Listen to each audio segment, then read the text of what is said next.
Hello, hello. Good evening and welcome. This is the Rebound Coach Live, and my name is Dallas Cohen, the Rebound Coach, and I am so glad that you're here today. Thank you so much for joining me, whether you are live tonight or you are joining the replay. I'm so glad you're here, or if you are over on Clubhouse. So if you want to join the Clubhouse conversation. If you use Clubhouse, you can head over there to the app and type in the club Sanctuary XP. We're over there, and we typically, after I do my talk here on the Rebound Coach Live here on Facebook, we head over to Clubhouse and we chat it up. So you are welcome to come over to Clubhouse. So, all right, guys, if it's your first time spending time and space in a virtual space with me, thank you so much. I really appreciate you sharing your corner of the digital world today with me. And if we've never met, I'd like to share a little bit about myself and how we got to this topic tonight, when love disappoints. The headline is, guys, I was married 10 years to a man who wanted me dead and almost had his chance to try it. But God stepped in and changed everything. And that didn't make sense for someone like me. I was raised by two Christian parents. They loved God, they loved each other, they were married for a lifetime. It didn't make a lot of sense that someone like me had those kinds of experiences. However, they were a great example, but I was molested from age 8 to age 16. And we know that sexual abuse, childhood sexual abuse in particular, is happening. 1 in every 4 women have experienced this in their lifetime. For African American community, it's 1 of every 2. So half of us. It's very, very common, and that radically affects how you see yourself. For someone in a household of faith, how they relate to God, and how you relate to men or boys, when I was a kid. And so fast forward, when I met the man I married and eventually divorced, there were definitely red flags. There were reasons not to be together. At the same time, as a praying woman, I believed that God was with us. And because God was with us, I believed that whatever would come, we would be able to overcome it. We'd outlast it. We somehow make it through. And y'all, trouble came right away. And it was not like this honeymoon period and then surprise. No, trouble came right away and never quite left. We got into this cycle of what I call coping and crisis. So this is not, you're not thriving. There's never a good season. You're just kind of dancing your way around survival every day. You've found your way to just like breathe and survive through a day, right? I would wake up, I'd go to work, I'd come home, we would argue, he'd leave the house, I'd cry myself to sleep and wake up and do it again.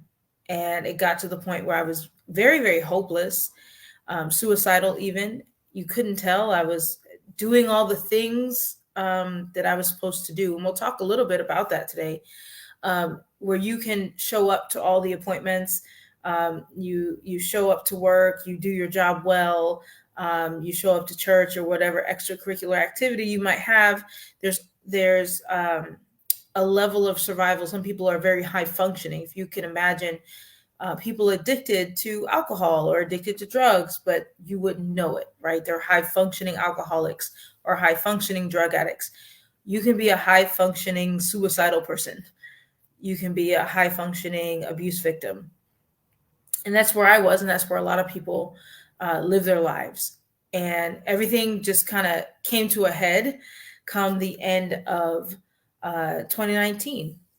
He left. I found out he had left for another woman. And a day or two after that, I found out him and that woman had been plotting my murder, and actually had been working on that for a few months by the time I even found out about it. That by itself is a miracle. Like they had 2 or 3 failed attempts before I even knew what the heck was happening. And so by a series of divine divine events, I'm here. Not only am I here and alive, my children are with me. We're growing, we're learning, we're unlearning, and reclaiming territory in our relationship with each other, with God, with peace and hope. And things are really wonderful. God's been very, very good to us.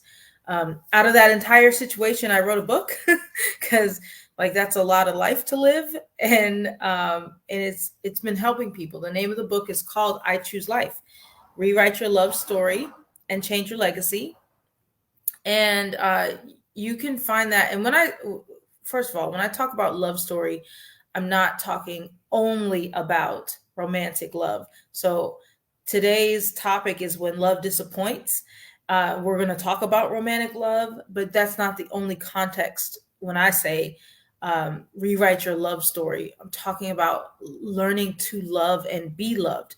It's a language, it's an expression, it's an identity that we have whether we know it or not. And the real task is to understand what your love story is and whether or not you like it, and whether or not you like part of it and don't like other parts of it. You may want to keep it, you may want to change some aspects.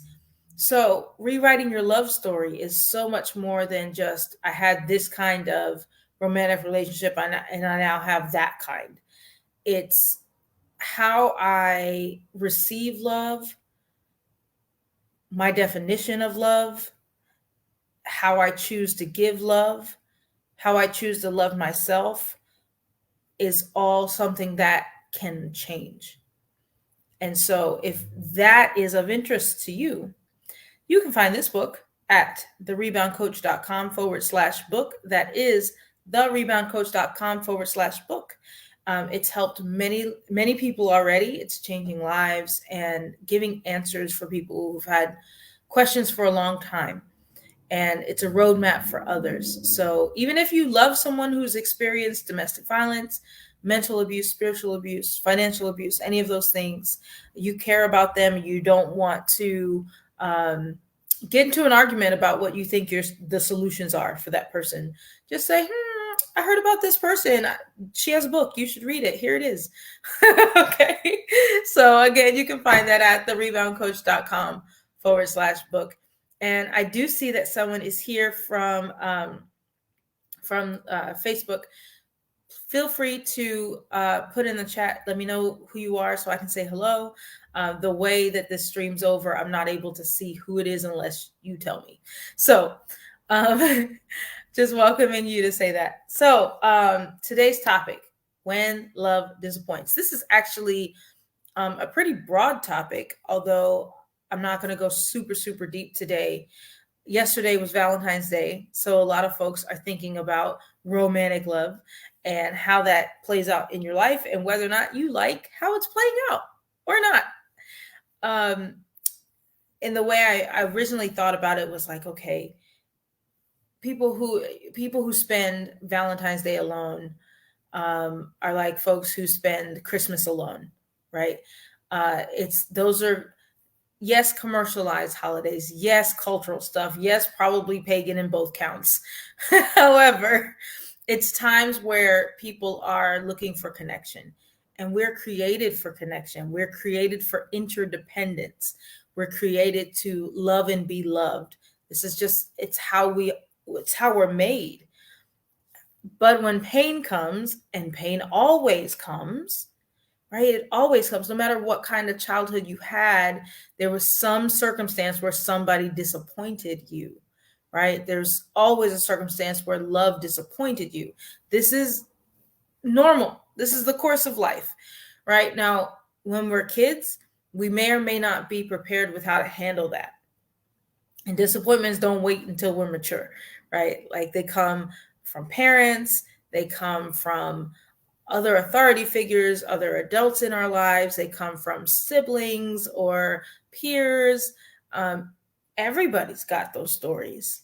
So love being disappointing or being disappointed by love is a full-on common experience across the board, which is great because that means you're not alone.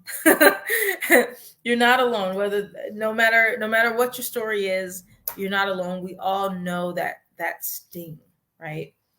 And so somewhere along the way, we get into a situation where our needs are not met. We have an expectation of this other person, and that didn't happen. I talk about in the book, my mother was very ill.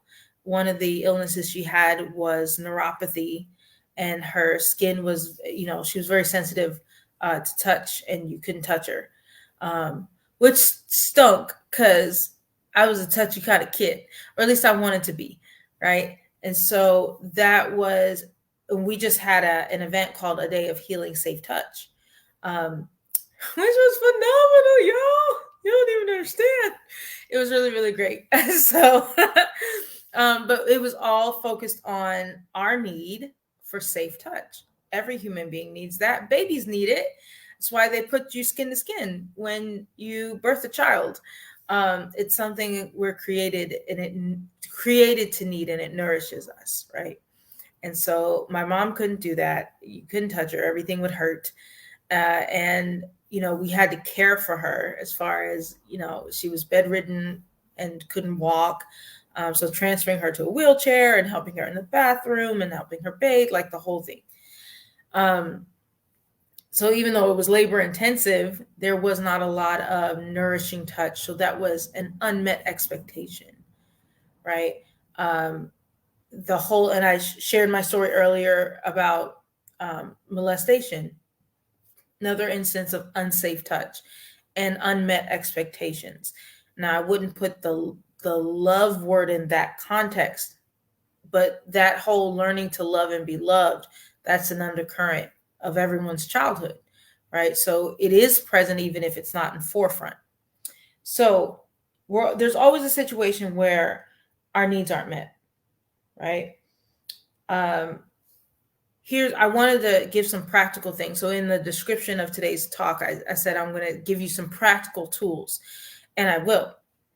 So what do you do when, love has disappointed me? Love has disappointed you. What do you do when that happens? What should you do? Right? Most folks don't do anything. or they do whatever they feel would protect them, which generally, people step back out of relationships. I'm not going to have any. I'm going to be calloused. I'm going to be sarcastic. I'm going to be, rude and crude and mean, or however it is people choose to cope with that disappointment. None of those options are healthy. None of them actually do the protecting, because the pain is still there. It doesn't go away because we've decided not to love anyone else ever again, or not to express love, right? Or not to receive love, right? If I'm just going to be mean to people and not receive anybody's love, that's going to protect me. It never does. It never does. So instead of those foolish things, instead of those, or I should say instead of those unprofitable things, here's a couple of things you can do in your heart to make change. And then we'll talk about a couple fun things you can do on the outside of your heart to make change. Okay. So number one, I'm going to talk about forgiveness, and people are like, oh gosh, here we go again. Why are we always talking about this? Because it's a major key. Like I wouldn't be honest with you if we did not include forgiveness as a healing step. And here we know this. So I want you to listen instead of with your ears and your head, who's heard this a million times. Listen with your heart, who still needs to hear it. How do you know my heart still needs to hear it? Because if you groaned, moaned, or rolled your eyes when I talked about forgiveness, you have not done so, or you feel like there's a different answer that's going to bring you better results. And I have to break it to you. There's not a better answer than this. You can keep looking, and you can find people to say other words, but they won't bring you value the way forgiveness brings value. And I'll say this as well: there are cycles and seasons for all of it. So there's times where you're going to forgive. There was a season of my life I needed to go back and forgive the person who molested me when I was 8. Right. So it was a time I had to go back, and it wasn't just one and done, over and over and over and over and over until that part was done. Does that mean that I will never see a piece uh, of my heart or something that was affected from those years? No, I may still find things to go and address. Okay. But there is a level of growth that happens when you deal on that level, and then you can deal on the next level. And so for the past 3 years, I've been forgiving my ex-husband over and over and over and over. Maybe not all on the same things, different things. You spend 10 years with a person, right? So lots of life happens in that time. And so as things are brought up, so what do I mean by that?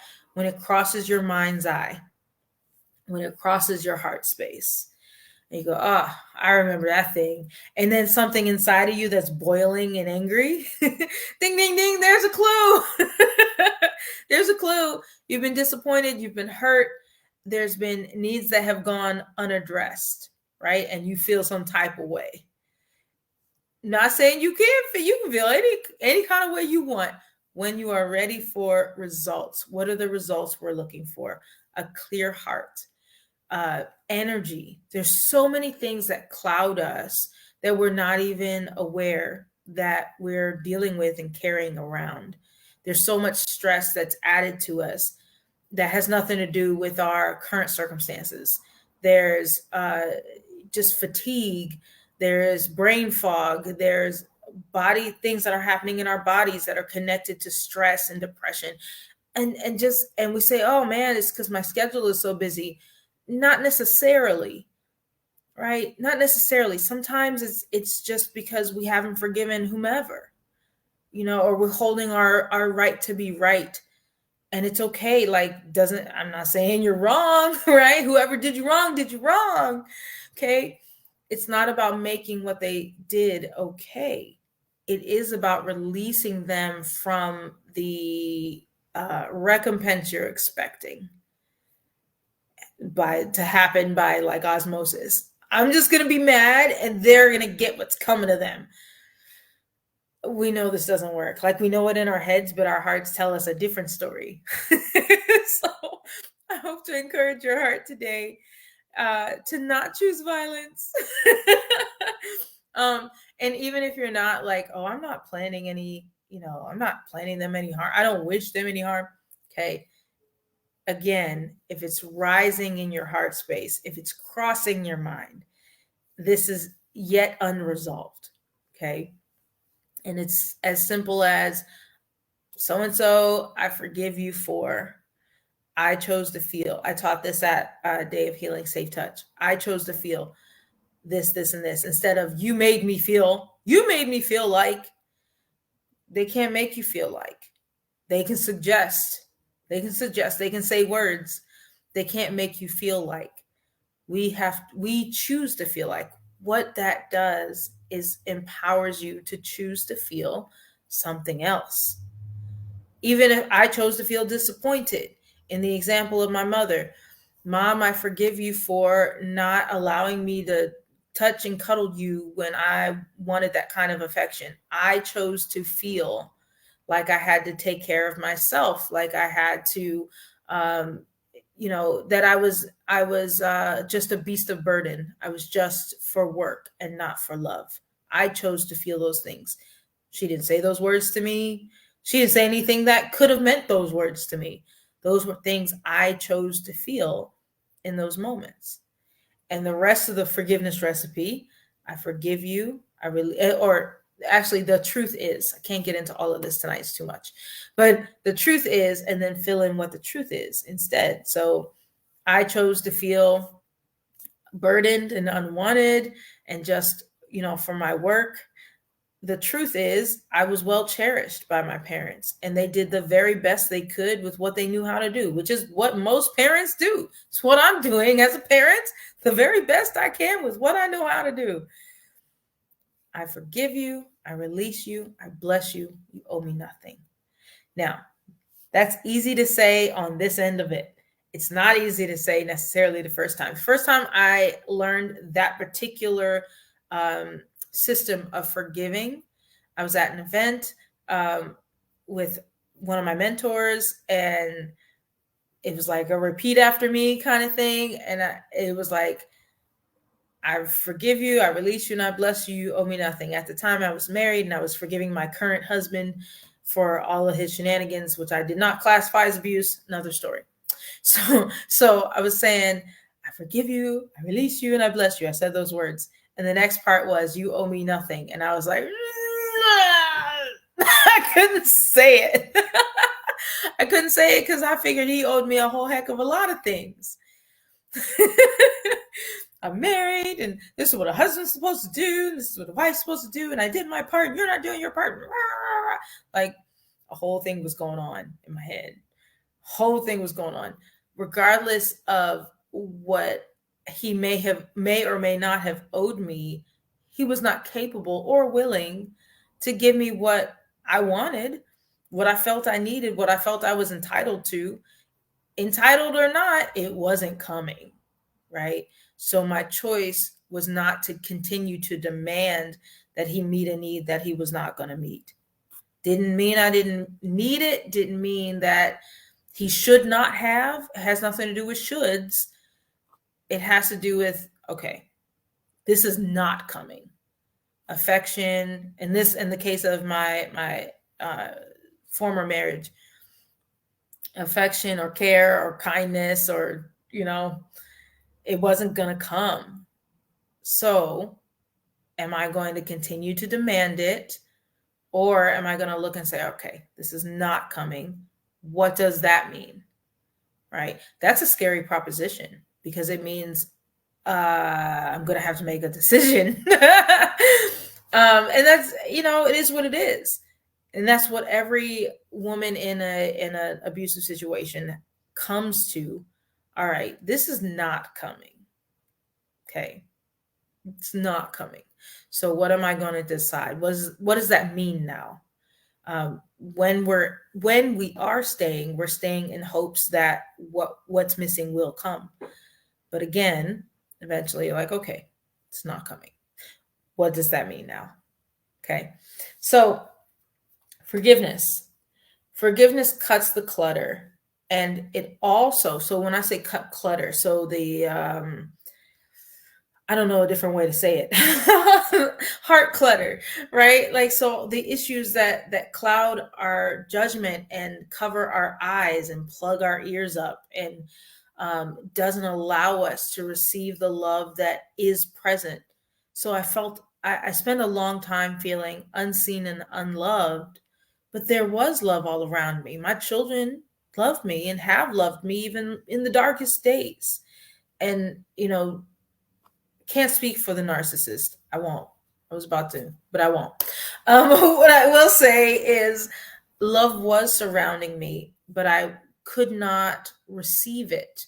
It was like, like skin pores. It's like my skin pores were clogged with my own ideas of who I was and what people thought about me. What I thought their opinion was clouded my ability to feel the love they had for me. And so that's what makes forgiveness so valuable. Not only does it clear that clutter, that noise, it opens the pores for you to receive the love that's already around. Okay? In the way that people can give it. Because often when love is disappointing, many times the person we're disappointed by does love us, just not in the way we were hoping for. And they're not able to meet the needs we're hoping that they would meet. The reality is they can't meet our needs anyway. Even if they wanted to, they can't. because we're all human beings doing the best we can with what we know how to do. And so giving people that grace and saying, you know what? It's not your job to meet my needs. It's actually not your job. It's your job to give me the love that you have, and my job to give you the love that I have. And to expect that instead of something else. That helps us not be disappointed by love. So, forgiveness is the big thing.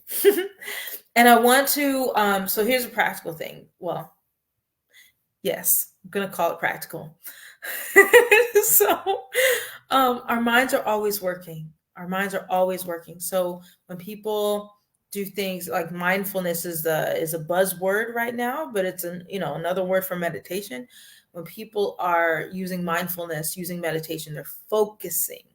Focus is our superpower. It's another one of my mentors say that. Focus is your superpower. And so when we're focusing, we're able to move things in a way that we can't when we are not focused.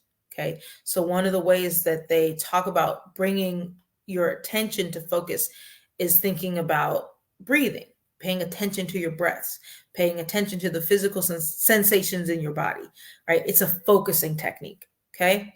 So I listened to this testimony. It was on YouTube, y'all. I watch YouTube a lot.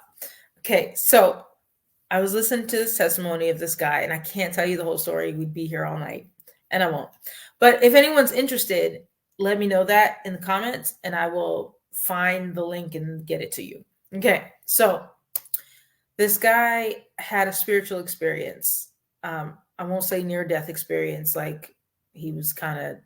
Anyway, he had this experience, and part of it, I'm only going to share this one itty-bitty part that really stuck with me. He was struggling to breathe, physically struggling to breathe. And spiritually, he said he saw Christ like handing him breaths, like intentionally, here you go. And then there was a span of time, and then God would hand him another breath. And what blew his mind and blew mine in the retelling, he's like, God intentionally hands us breaths? Like, what? Because breathing for us is pretty automatic most of the time. If it's not automatic, we've got a concern, we go see a doctor, right? Because it's just something our body just naturally does. But if you can imagine being handed your breaths by Almighty God, who's intentionally giving you life in every moment, not just a battery that started when you were born and that runs out eventually. Like, no, he is actively sustaining you. Yes. Eusephany. Yes. Wow. That blew my mind. It blew my mind. And so every time I want to focus, right? And think about how loved you feel. Like you're being sustained right now in this moment, right now in this moment. He's sustaining you with air. And he doesn't have to. And he chooses to do that. Like, for real, like it blows your mind. Okay. So I want you to focus on that. Like, doesn't that shift everything? Who cares that so-and-so didn't do so-and-so? Like, who cares? The Ancient of Days, it sustains you right here in this moment. The next breath, sponsored by Elohim. Like, dude, okay. I can stay there forever. Like, that's exciting. But it's an immediate perspective change. And perspective change is the key to not living in disappointment. Disappointment means I'm expecting this person, place, or thing to give me something, and they're not, right? And that's the disappointment. We hold it and we hold it and we hold it and we meditate. Focus is our superpower. So what you focus on flourishes. What you feed flourishes. What you neglect will die. What you feed flourishes. What you neglect will die. So when we focus on our disappointment. We focus on our resentment. We focus on the neglect. We focus on the abuse. We focus on whatever it is. Like that's what gets bigger. When we focus on the breath we're breathing as being gifted to us out of love, out of freaking love. When you are disappointing him, he is still handing you breaths. What? Okay. That's amazing. Yes. Okay. So 3 practical steps, guys. All right. What do I actually do, Dallas? Like, okay, I'm blown away by the breath that I'm breathing, and I'm definitely going to forgive. What else is there? Like, what do I actually do? Okay. You ready? Well, we're actually part of it already. So gratefulness is how you turn that tide. Gratefulness. Okay. Being grateful for your air. And it can start there and it just flows out. I'm thankful for the activity of my limbs. I am thankful for my eyesight. I am thankful for that I woke up today. I'm thankful for the people I get to love and the people that love me. I'm thankful for the opportunity to spend time with you and pour into you and encourage you today at a Rebound Coach Live. Like it just grows and grows and grows and grows and grows. Okay. So gratefulness, again, it's a perspective shift. It's a focus shift, and what you feed will flourish. So continuing to feed gratefulness and goodness of all the good things that are already present in your life. Okay. So more good things will grow out of that. Number 1, gratefulness. Number 2, play. Do something fun.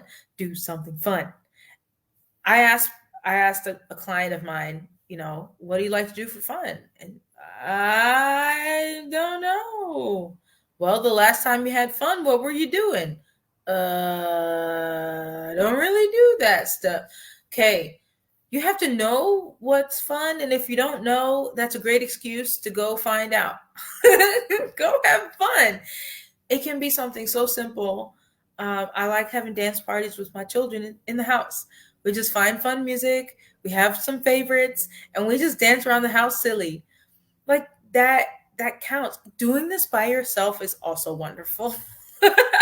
It's fun with my babies. It's also fun by myself, because then I can do things I wouldn't want to do in front of my children and chuckle in the mirror. It's fun. Enjoy yourself. Whatever makes you happy. Coloring is fun. Being outside. Me and my best friend say, go touch the outside. Like, go breathe air outside. Go look at something that brings you joy, that brings you pleasure. I enjoy looking at water. I enjoy smelly candles.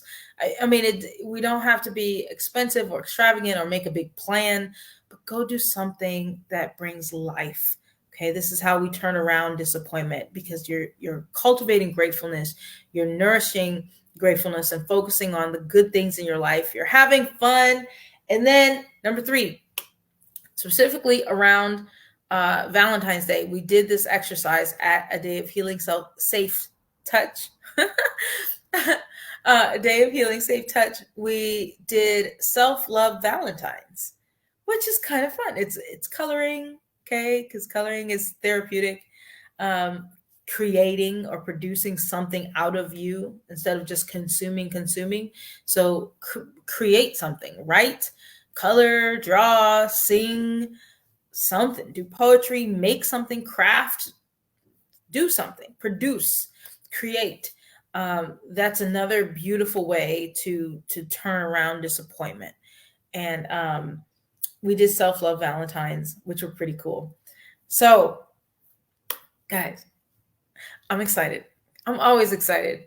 Well, often, but I'm excited today because there's a couple of really cool things coming up I want to tell you about. Number 1 is Sanctuary Experience coming up in April. It'll be here in 2 hops. April 21st through 23rd in Clearwater Beach, Florida. We spend 3 days at a VIP healing retreat, and it has changed lives. We've been doing this since 2021, and I listened to the people who've been, and we had a few come to a day of healing, safe touch, and they got to share their stories of sanctuary experience. And one of them, nobody got what they thought they were going to get out of it. One of them were able to walk in their purpose, were just activated in their purpose after coming. And we come and we talk about healing from trauma, and she walked out and accomplished her mission in life, which is pretty amazing to have that come out of, a healing retreat, to have purpose come out of that. But here's the thing, you can go to a million business strategy, whatever your industry is, your industry convenings, you can do all of that and learn all of the tricks and stuff, and you won't use it if your heart is broken. You won't use it if you believe a lie. And so digging into the heart work is really what makes the change, what allows that change to happen in your life. So she walked in her purpose. Somebody else had been carrying around a particular kind of issue for like, I don't know, 50, 60 years and got free during her very first sanctuary. And she's been to a couple others since then. Someone else just got a new elevation spiritually in her time at sanctuary. And I just want to encourage you. I'm not going to play you a video today. Oh, you know what? I was supposed to play you a video. I was supposed to play you a video and I did not cue it up, but I will tell you about it. So I'm not going to play you a sanctuary video today, but I will tell you where to go. Or you can also just put in the chat sanctuary and be like, hey, tell me more. And I will follow up with you and tell you more. But you can find out information at the Rebound Coach. There it is out loud. thereboundcoach.com/sanctuary.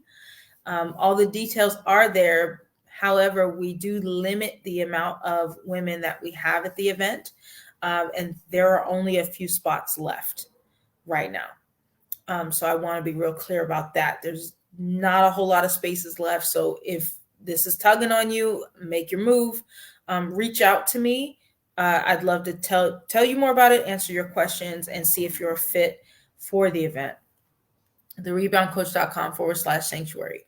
Okay. The other thing I'm excited about, in the month of April, I'm doing something very special. I have the honor as the Rebound Coach to serve high-achieving women of faith who live through betrayal, trauma, or abuse and want to reclaim territory in their relationship with themselves. And that is no small feat. Many, many people, like I said, 1 in 2 women in the African-American community survive childhood sexual abuse of some sort, right? So a lot of trauma happens. And there are a lot of survivors living life. They're surviving, right? But when I talk about reclaiming territory in your relationship with yourself, I gave you my own example. My mom was sick. We were her caretakers. And some of my firming identity was around just work, just work, just work. That's the only reason you're here. That's the only thing people want from you. That's the only way you're going to get attention. Work and work well, right? That is a relationship with myself where I was worth love and not just work, right? I'm worth love and not just work. But that was a piece of territory that was missing, right? And it's not anybody's fault. We're not blaming. That's not what this is about. That doesn't fix anything. But it was a piece of territory that was missing. And so as I grew and I kept presenting my work to the world and presenting my work to people, trying to get love that way, it was disappointing for them and me, right? But that's a piece of relationship with myself that I had to go back and reclaim and continue to do so, right? However it is we learned to function, it worked for the season we needed it. But as we grow, we have that opportunity to grow beyond those survival skills, those coping skills, that Band-Aid we put on, the open oozing wound that we slapped the Band-Aid on and kept hopping. All right, y'all, we out the fire. Let's go back and reclaim that territory. So I'm doing a 30-day group coaching virtual experience called Reclaim. And it is literally about reclaiming territory in your relationship with yourself. You can find information about that. And I actually can show you this, but it's not a video. But I can show you. Once I pull it up. Okay. You can find that information at thereboundcoach.com/store. Or if you just go to the main page and click store, this is the first thing you will see. Reclaim 30-day group coaching virtual experience in April of 2023. And again, we also limit that because we meet for, there's other resources, but we meet once a week as a group. And there's only so much time. If you've ever been to therapy, an hour runs fast when it's just you and them. And so this is a group dynamic where we want to make sure everyone gets full value out of their time. And so we limit the amount of people that we serve in this way. So those spots are also going fast. So don't delay. Right now, there's a flash sale in place. So you can find that information again at thereboundcoach.com/store, or just go right to the main page and click store. It's called Reclaim, and you can snag your spot. And if you're thinking of someone else, like hey, my buddy so-and-so, my girlfriend could really benefit from something like this, do it together. That makes it fun. You're learning and growing together. Also includes a 28-day self-love affirmation journal, comes with your experience there, weekly get-togethers, and an additional community of support. So you can never have enough support. And so, all right, I just wanted to share those things with you. Y'all, I'm excited. I'm excited. I hope that you are looking at your 2023. We're still in the beginning. There's so much left. Don't just coast through, right? Don't just survive. You already know how to survive. You already know how to barely make it. You already know how to live on fumes. What if you did something different? There's that saying, you can't have what you've never had unless you do what you've never done. What can you do that'll be different? Yes, I didn't see your comments, Yusuphany. Yes, Sanctuary. Let's chat. I'd love to hear more of your story. I'd love to hear what connected you out of this episode or any of the episodes that you've seen. You can feel free to put it in the comments, or we can connect offline. I'd love to hear from you. And that's for anybody who's watching the replays. Feel free to put in the comments what connected with you. If this live has touched you, share it. Share it on timeline, share it in your group, share it in the DMs. Say, hey girl, check this out. When love disappoints. Let me know what you're going to use out of the tips. And if you are on Clubhouse, we're going to open that space in just a sec, so folks can chime in over there. If you'd like to hop on Clubhouse, you're welcome to. You would just search the Club Sanctuary XP, and the name of this room is When Love Disappoints. Listen and share. Thanks so much for spending time with me. Thank you for your comments and your interaction. I do hope this was a blessing to you today. Please do let me know and share. Okay. Share this message with someone you care about. All right. Thanks so much. Until next time, choose life.